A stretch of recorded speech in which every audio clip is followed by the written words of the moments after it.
जी, तो आपका क्वेश्चन ये था कि यहाँ पे हम माई कैलकुलेशन की जगह पे अगर पेरेंट क्लास का ऑब्जेक्ट बनाएं और मेथड को कॉल करें तो उस केस में क्या होगा। तो इसका आंसर अभी आपको मिल जाएगा थोड़ी देर में। ये पॉइंट्स ज़रा मैं डिस्कस कर लूँ, मैं वापस इसी पे आता हूँ। ये पॉइंट्स जो है ये चीज़ें बता रहे हैं कि यहाँ पे हम ये कह रहे हैं कि the super class reference variable can hold the sub class object. तो जैसे हमजा ने क्वेश्चन किया कि हम यहाँ पे कह रहे हैं कि हमने चाइल्ड क्लास का ऑब्जेक्ट बनाया, तो क्या हम पेरेंट क्लास का भी ऑब्जेक्ट क्रिएट कर सकते हैं? तो बिल्कुल क्रिएट कर सकते हैं। तो यहाँ यही हम कह रहे हैं कि सुपर क्लास का जो रेफरेंस वेरिएबल है या ऑब्जेक्ट है वो जो है वो सब क्लास के ऑब्जेक्ट को रेफ़र कर सकता है। बट यहाँ पे एक प्रॉब्लम है, और वो प्रॉब्लम ये है कि using that reference variable you can access only the members of super class. यानी इन शॉर्ट में ये कह रहा हूँ कि अगर यहाँ पे मैं माई कैलकुलेशन की जगह पे ऑब्जेक्ट बना लूँ किसका, कैलकुलेशन क्लास का, तो जो कैलकुलेशन क्लास है वो सिर्फ जो है वो अपनी क्लास के फंक्शंस को कॉल कर सकती है। यानी सिर्फ एडिशन को और सब्ट्रैक्शन मेथड को ही मैं कॉल कर सकता हूँ। ऐसा पॉसिबल नहीं है कि कैलकुलेशन क्लास का ऑब्जेक्ट बनाऊँ और ये जो मल्टीप्लिकेशन मेथड है इसको मैं कॉल कर लूँ। यानी जो पेरेंट क्लास का ऑब्जेक्ट है वो चाइल्ड क्लास के मेथड को एक्सेस नहीं कर सकता। इनहेरिट हम वाइस वर्सा कर रहे हैं कि चाइल्ड क्लास जो है वो इनहेरिट कर रही है पेरेंट क्लास के एट्रीब्यूट्स को या फंक्शंस को।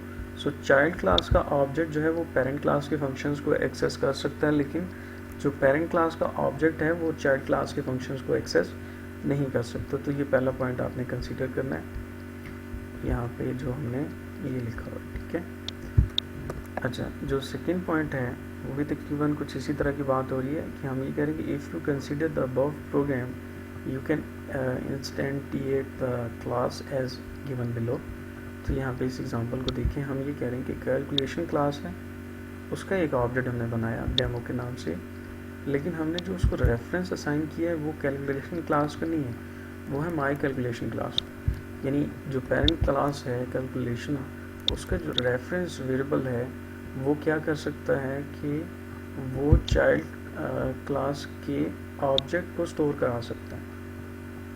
वो जो है वो क्या कर सकता है, चाइल्ड क्लास के ऑब्जेक्ट को स्टोर कर सकता है, रेफरेंस वेरिएबल को स्टोर कर सकता है। लेकिन हम जब डेमो के साथ एडिशन कॉल करेंगे तो ये जो एडिशन है ये अब चूँकि फंक्शन किसका है, ये तो पेरेंट क्लास का फंक्शन है ना, लेकिन जो क्लास डेमो जो ऑब्जेक्ट हमने क्रिएट किया है या रेफरेंस वेरिएबल बनाया है, इसमें तो जो ऑब्जेक्ट सेव हो रहा है वो माई कैलकुलेशन का है, ठीक है ना।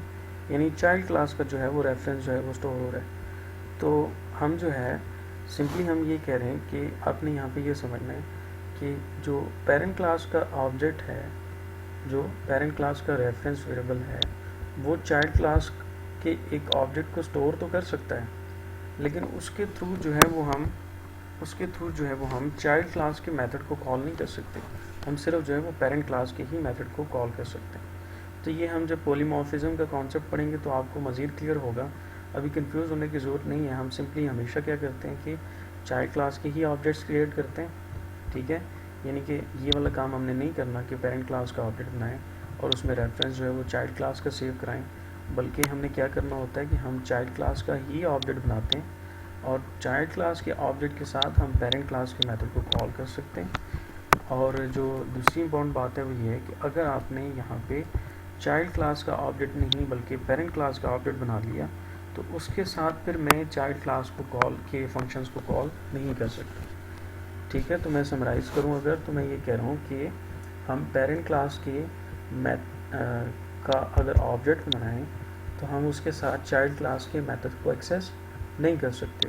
तो हम हमेशा क्या करते हैं कि चाइल्ड क्लास के मेथड्स बनाते हैं ताकि हम उसके साथ क्या कर सकें, पेरेंट क्लास की फंक्शनैलिटी को यूज़ कर सकें।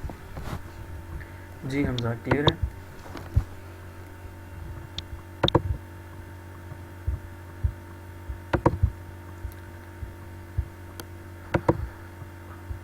जी हमजा बोलें, अभी मैंने आपको अनम्यूट किया।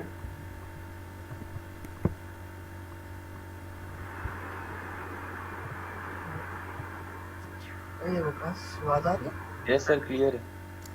चलें गुड। और किसी का कोई क्वेश्चन है? 10 मिनट है।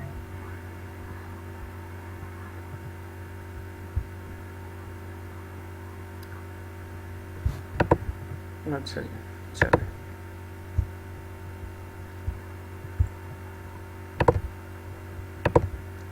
तो नेक्स्ट टॉपिक पे आते हैं हम।